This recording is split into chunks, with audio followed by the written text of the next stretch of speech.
Oi, gente do bem. Vamos apoiar as publicações da Fundação Bezerra de Menezes? É só curtir, se inscrever no canal, ativar as notificações e compartilhar com os amigos. Simples assim.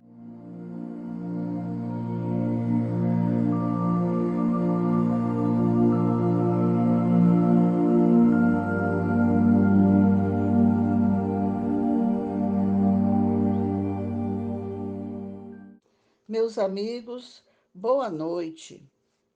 Dando continuidade ao estudo do Evangelho segundo o Espiritismo, hoje estudaremos o capítulo 12, Amai os vossos inimigos. E o item dessa noite é os inimigos desencarnados. Tem o espírita ainda outros motivos de indulgência para com seus inimigos. Sabe ele, primeiro, que a maldade não é o estado permanente dos homens, que ela se deve a uma imperfeição momentânea, e que, do mesmo modo que a criança se corrige dos seus defeitos, o homem mau reconhecerá um dia seus erros e se tornará bom. Sabe ainda que a morte não o livra senão da presença material de seu inimigo. Mas, se este pode persegui-lo com seu ódio, mesmo depois de ter deixado a terra, que assim a vingança falha no seu objetivo e, ao contrário, tem por efeito produzir uma irritação maior que pode continuar de uma existência a outra.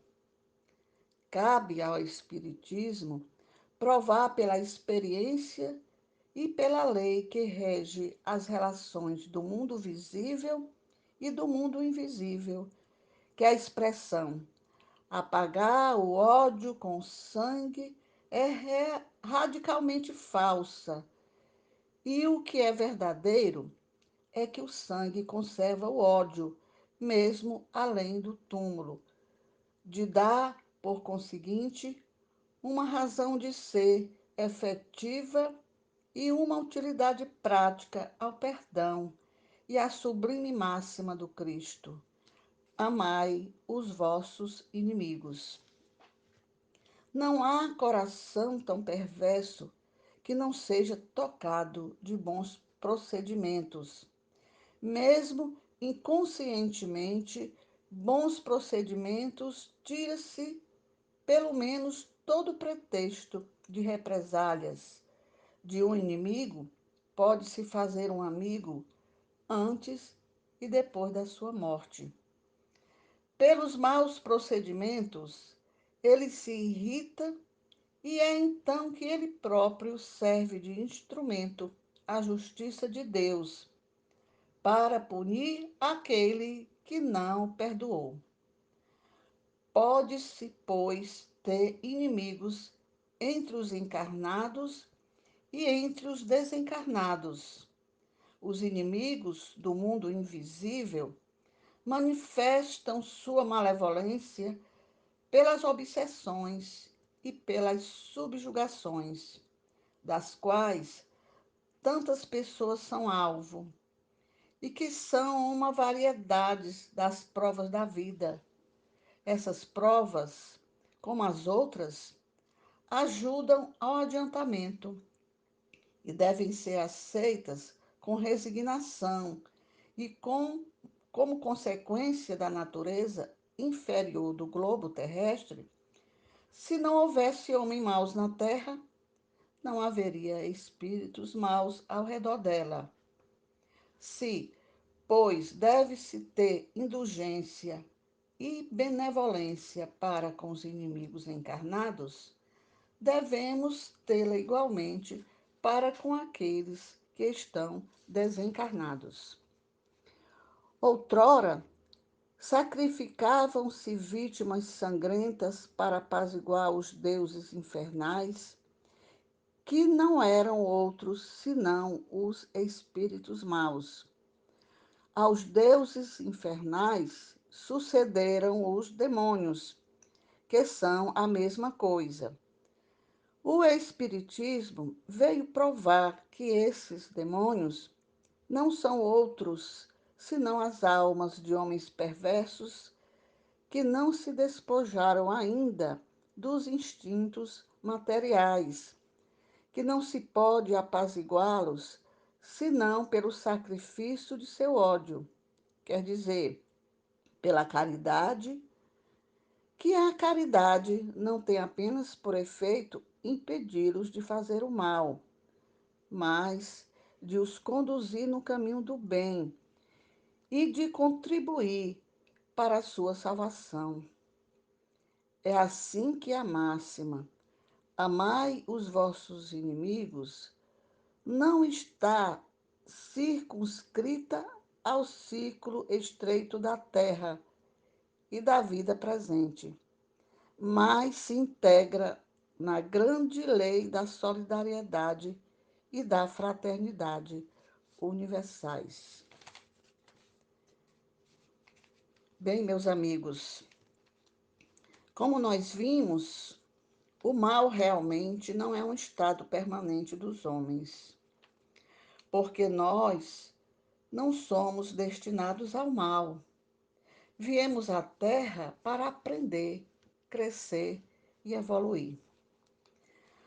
A nossa imperfeição é momentânea, que será corrigida ao longo das existências, no aperfeiçoamento moral, no reconhecimento dos nossos erros e na prática do amor, da humildade, do perdão e da caridade.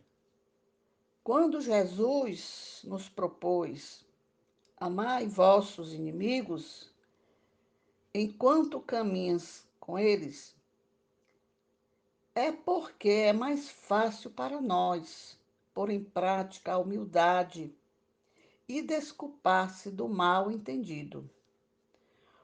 O homem não é destinado ao mal. Estamos caminhando para a evolução e todos nós temos qualidades e somos destinados ao bem.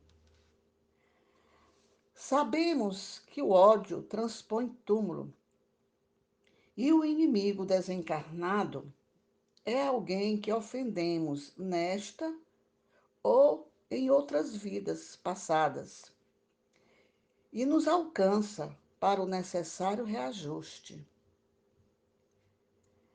Tão necessário se faz o auxílio aos inimigos desencarnados, pedindo perdão nas orações, fazendo a reforma íntima, praticando o bem, fazendo a caridade, amando, perdoando e seguindo os ensinamentos de Jesus. Essas práticas servirá de aprendizado para os seres revoltados que estão do outro plano, pois a morte de um inimigo não nos livra da sua presença, enquanto não houver reconciliação, estaremos a caminho com ele.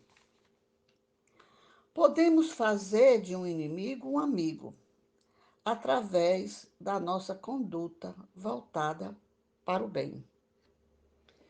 O inimigo desencarnado pode, através do seu ódio e de sentimentos de vingança, agir com obsessão à subjugação.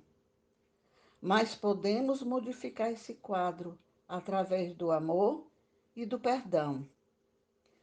Nesse mundo onde a maldade, o egoísmo se faz um ciclo vicioso, esse desafio que Jesus nos propôs irá fazer que pensemos melhor em mudar nossas atitudes perante o outro, amando, compreendendo e respeitando as nossas diferenças.